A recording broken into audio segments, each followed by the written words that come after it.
Hi YouTube. Hi YouTube, it's me again. Sankya.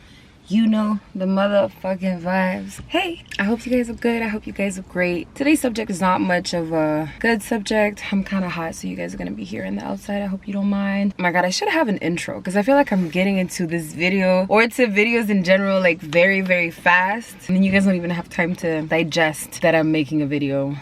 But anyway, yeah, today's subject, not much of a like happy subject. I would say a lot of people that are close to me know that I make a lot of like self-reflection about my relationships in general, like whether it's my friendships or my love relationships or anything like that. And lately I've been thinking a lot about the relationships that hurt me the most and why I was so inclined to dating the wrong niggas. And I feel like after reflection, I feel like I was looking for a lot of things in these niggas that I wasn't supposed to be looking for, things that I was supposed to have within myself first. And so that led me to kind of depending on these niggas a lot. And the last relationship that I was in was completely destructive to my well-being, to my ego, to my self-confidence, all of that. I realized that I was dating somebody that was very narcissistic.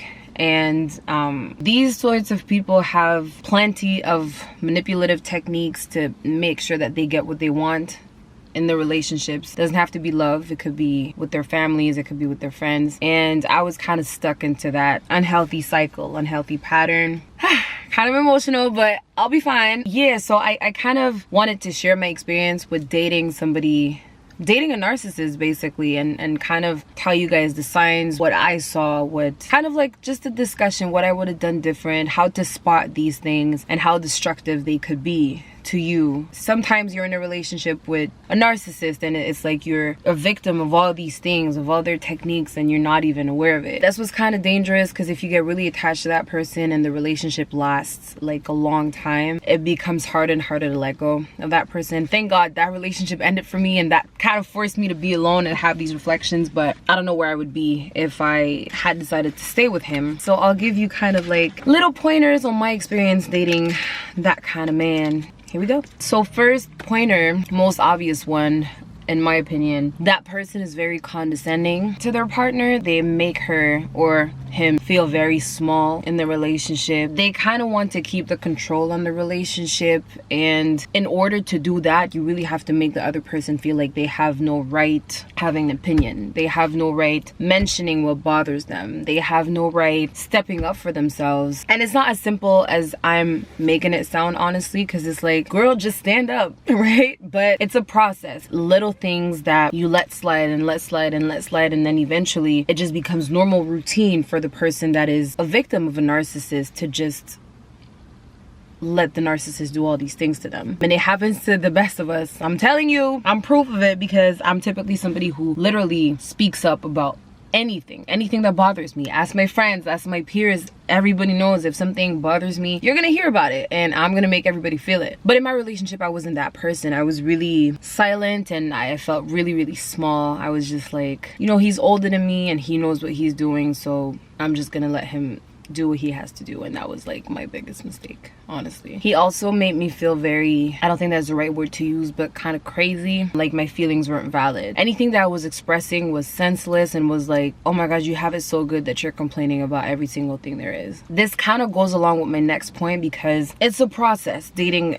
a narcissist. It's not that the relationship becomes chaotic from the get-go. It's really takes weeks, takes months, takes years. So my next point was that type of person will literally shower you with gifts, love bomb you with love and with big words and big promises and stuff like that. You get really hooked onto these things. It's like, my god, he thought about me. He went into this luxurious store and he bought me these things. He's promising me a ring in 2 years. He's telling me that we're gonna be living a crazy lavish life together, that I'm gonna get anything I want. And these things, they get to your head. You're holding on to them so much that whenever something bad happens, whenever you get in a fight, whenever they disrespect you or they just do something that goes over your boundaries, you kind of like remind yourself of everything positive, and you're like, you know what, if I just handle it a little bit longer, everything is gonna get back to what it was. The happiness, the gifts, the good sex, the promises, all of that shit. It becomes like a drug to keep letting yourself be mistreated because you know that at some point you're going to get that happiness back. And they never really give it back to you. They make sure that you don't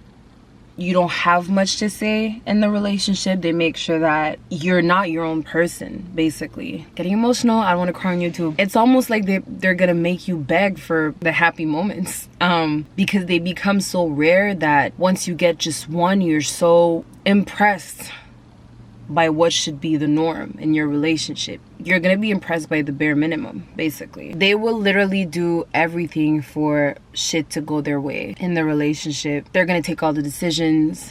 They're going to disagree when you try to make decisions and make you feel bad about making the decisions that you want to make. It's actually insane, you guys. Like, I'm thinking about my relationship and I'm like, I'm not that person at all. Like, I've never been that person that I was inside my relationship. I really lost myself in that relationship, just thinking that that was the man of my life and that I needed to make some sacrifices in order to stay with the man that I thought I loved. It's crazy. You take a step back and you look at all the things you've been through and you get sad. What had happened to me?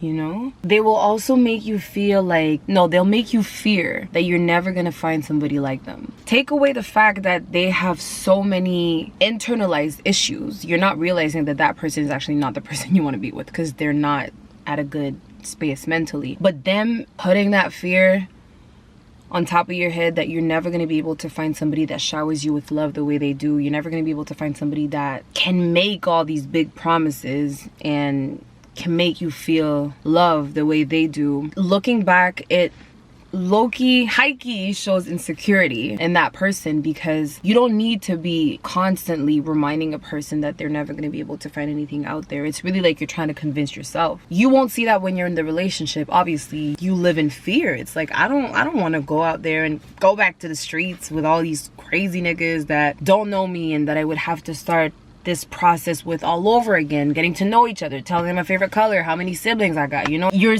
starting to be scared to not be with that person or just be alone. And that's where things get dangerous, because it's when you start tolerating anything. And I feel like low-key I knew that these things were happening and they were not good and they weren't supposed to happen, but the reason why I wasn't sharing them with my family was because I was ashamed of the way I was letting myself be treated, but I was also scared that they might make me realize that I shouldn't be with that person.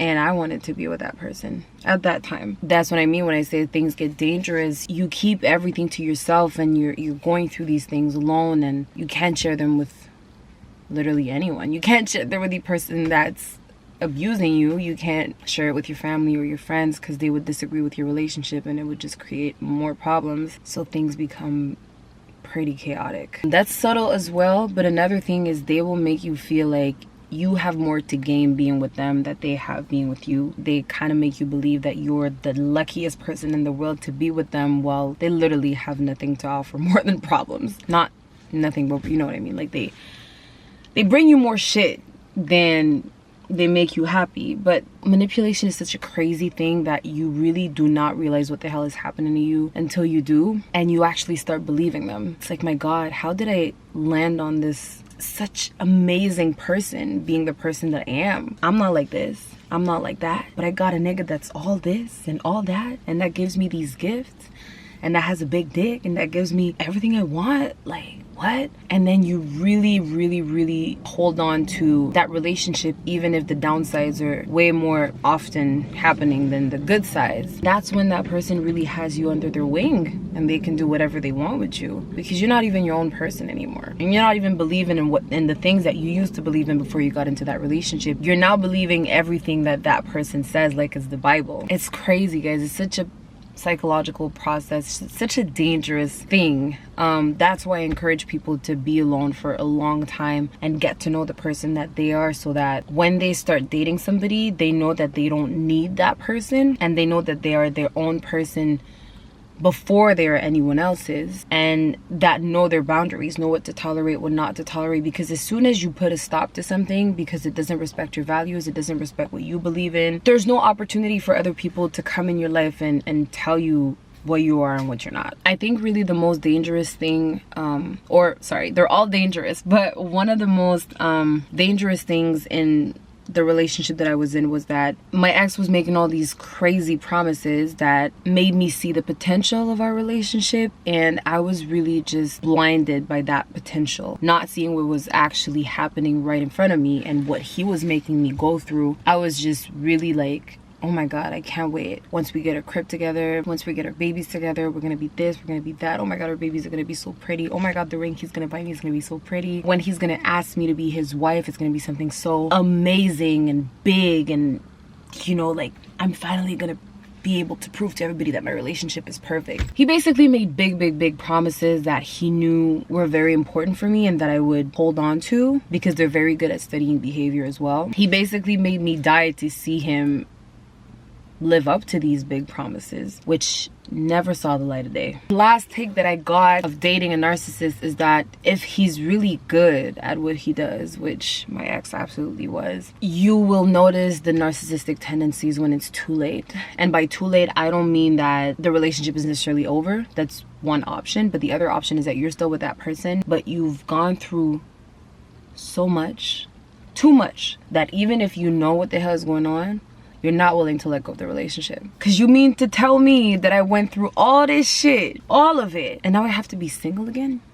I know my nigga's difficult, and I know he made me go through some stuff, but is it really worth just letting go of the whole relationship? Is it really worth assuming that he won't change? The answer to me is yes. You should absolutely leave that person, because depending on what your tolerance is with the shit that a partner can put you through, you get to a point where the damage is non-reversible. That person has you in their pocket forever, and they will literally make you do anything they want, and treat you like shit while doing that. I think narcissists are people that have a lot of issues. I mean, there might be exceptions and stuff, but I feel like it's literally something that you need treatment for. So that person would have to get help, would have to first realize that what they're doing is fucking wrong, and that's a process. Is it worth, you know, fighting for that person and staying with that person? That's personal. But because of my experience, I feel like if I met somebody that I see has narcissistic tendencies, I wouldn't be inclined to give it a try. You get sucked into it. It's difficult to get out of that afterwards. So I wouldn't risk it personally. But you know, women, when we like a nigga, it's like, damn, we really need to